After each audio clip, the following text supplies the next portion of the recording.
আপনি একজন এলাকার লিডার হতে পারেন।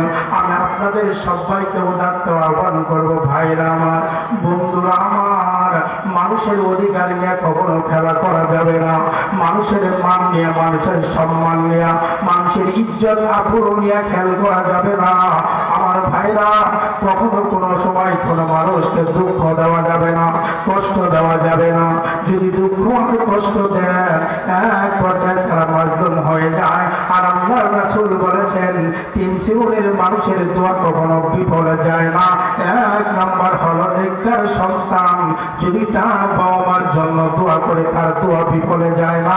2 নম্বর হলো মুসাফিরের দোয়া, মুসাফির যদি আল্লাহর দরবারে দোয়া করে, আমার আল্লাহ দোয়া ফিরাই দিতে পারে না, লজ্জা পায়।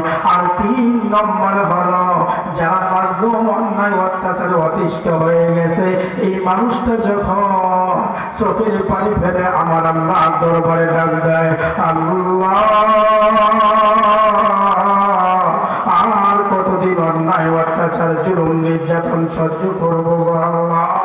এই কথা বলেন যখন আল্লাহর বান্দা চোখের পানি ফেলে দেয়, আল্লাহর রহমতের দরিয়ায় জোশ মারে, সঙ্গে সঙ্গে দোয়া কবুল হয়ে যায়। আর আল্লাহ রাব্বুল আলামিন জালেমকে ধরে ধরে না, কিছুদিন পরে যখন ধরে, ওই জালেমের অস্তিত্ব আমার আল্লাহ ঠিকায় রাখে না। কথা বলেন ঠিক না?